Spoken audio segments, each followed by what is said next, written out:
Ladies and gentlemen, put your hands together for the very dynamic, very amusing, the very mature Ethan Cavanagh and Sweeney Preston.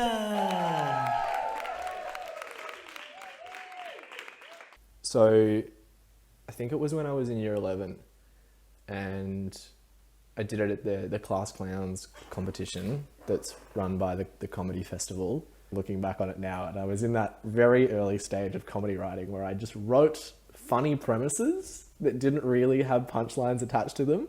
But yeah, it was awesome. It was like, I did my 5 minutes.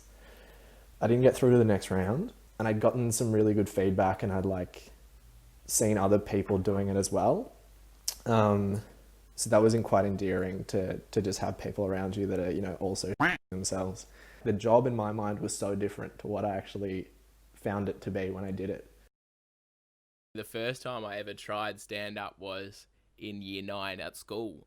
We did an elective that was a comedy unit for a term, and it was like the first time they ran it. I don't think they run it anymore. And so we were like the guinea pigs for this new class, and it was just like, yeah, a drama elective, and they taught us a little bit about, you know, writing different types of comedy and sketches and that kind of thing. And then at the end of the semester, they were like, we're going to put on a comedy night.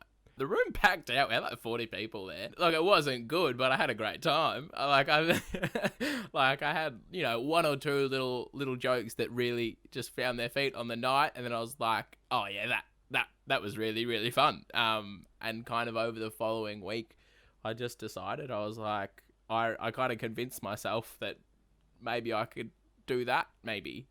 And I've kind of been having a crack ever since.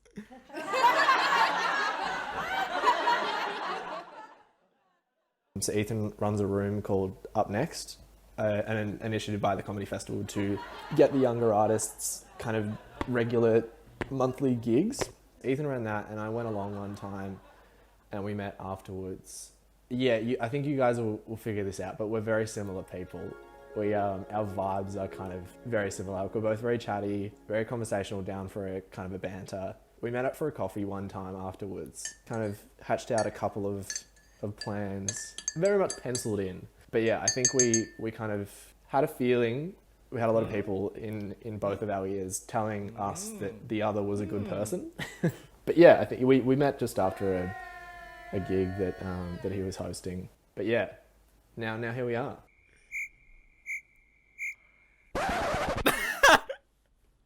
I have no recollection of this. That's funny. Yeah, I have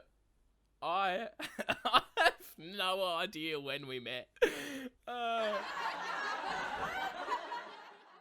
Hobart Fringe Festival, Fringe at the edge of the world, and it truly is the edge of the world.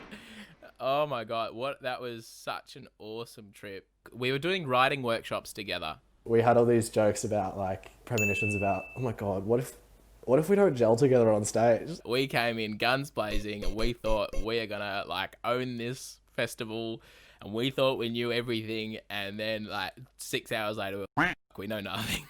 The show was pretty flat, like pretty mediocre, and we finished and we're like, how did that happen? Like, how are we so wrong about ourselves? One of the things that we found out about ourselves that weekend is that Ethan and I, in a past life, were used car salesmen. We'd stand near a poster of ourselves, comment on it, and then people going past would be like, is that you on the... And we'd be like, well, actually, yes, we've got a show on. Would you like to come? We're like, if you buy tickets right now, we'll give you one for free. And so we like had people on their phones buying tickets for the show to like lock them in. And then we filled the room with people aged like 15 to probably 35. And then our Sunday show was, I think, possibly the best gig of my entire career. The energy was through the roof. And we were like, oh, well, that was valuable. That was so very valuable. So after Hobart, our next show was supposed to be at the Melbourne International Comedy Festival. Coming into Melbourne, we were like, you know, we had kind of our dry run in Hobart on a smaller scale, so now we can do a full week and know what to expect, you know. We'd sold out our opening night. We had everything set up to kind of go well. Like, the planning that we'd done was quite meticulous, I think in recollection, people misconstrue how the lockdown happened. Like, it wasn't like that. This thing's on the radar. It was almost like a creeping ghost that kind of snuck up on us. When the festival got pulled, I was at a Class Clowns heat judging. So I still had my optimism, and then during that show, and the producer just leaned over to me and was like, don't pick a winner because there's not going to be a final or a state final or a grand final. I like walked straight out of that venue into the pub across the road. And I just called a mate. I was like, yeah, you need to come. You need to come have some beers with me and mourn the death of my career. I think there's a lot on my plate at the moment, which is good. I think it's good to keep busy. The first creative thing I did after the show being cancelled was to write an article. I'm on the committee of the Melbourne Uni Vegan Club. I have a job at the Sun Theatre in Yarraville. I've been doing yoga lately with some of my uni friends. I had my uni exchange to Dublin. I've written for the National Youth Commission of Australia, and I think it has helped the serious part of my brain, the more analytical part of my brain. Living through a time of crisis is the time where you have the greatest opportunity to create change. Yeah. So I've not had the most productive lockdown. I don't know. We're starting an OnlyFans. I've started a radio show, which is just on my uni radio show with one of my best mates. So it's been great. We're getting guests on. So Ethan is actually going to be our first guest on the radio show. So that's awesome. It's just been a really good way to kind of reconnect.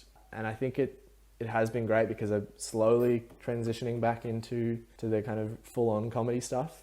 But I think we're probably going to be partly in a life stage and partly in just like a mental state, hopefully, to just launch straight back in with a fresh energy, hopefully get some new material out and get it worked on crowds, but it's just a matter of when and where.